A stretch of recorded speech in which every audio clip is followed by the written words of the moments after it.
I made my husband start believing in ghosts after a haunting experience at Colchester Castle.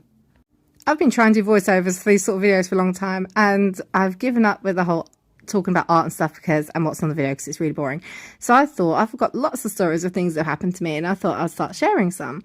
This is probably one I don't like to talk about because I hate the thought of ghosts and things, but they seem to follow me around. So if you want more ghost stories, ask. I still say I don't believe in them because I really don't want to believe in them. When I first met my husband, we went on a date at Colchester Castle, which is in a town in Essex near where we're from.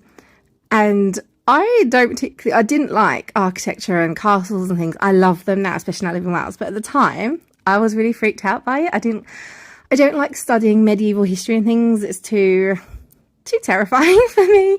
But we decided to go because my husband loves history, and to be honest with you, I wanted to learn more about Boudica. I think she's amazing. We actually have a pet ant who is called Boudica. She's our queen. But yes, on this day we went to Colchester Castle, and it was a beautiful day. We spent the day exploring and trying out all the activities. We even built like a fort or something. We had a great day. This is a long time ago now. I think it was like 14 years ago, but it was a really fun day out until we went into the dungeon. Neither of us read any information when we went into the dungeon. We were just standing there chatting. We stood in this archway because above us was two lights. There was a green light and a red light. And there was a sign that said, go in when the light is green. If we remember rightly, we have spoken about this many times, and this is both what we recall. But it has been a long time. But the light was red, so we didn't go in. And in this archway was the cells. Though I don't know what the cells are for. It's like a dungeon with cells in. And there was a man walking around. He had a big brim hat on and his really long, it's like a suede coat. I don't know what sort of coat it was, but this long dark coat. And my husband describes him exactly the same. We were both stood in the doorway of this dungeon and we were chatting away. There was no one could get in or out. And then suddenly the light went green. So, and the man wasn't there anymore. So he was like, oh, we can go in now, thinking there was an exit and he could go a different way.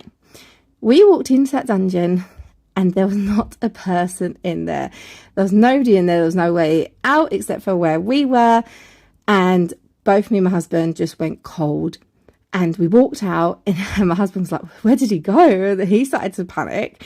And we looked around at all the signs, and suddenly we realised he must have been the witch hunter.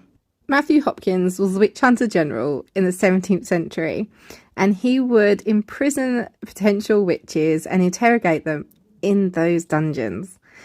When I tell you, our blood run cold, and we ran out of there when we realised who we had seen. We would love to know if anyone else has ever experienced anything like this at Colchester Castle.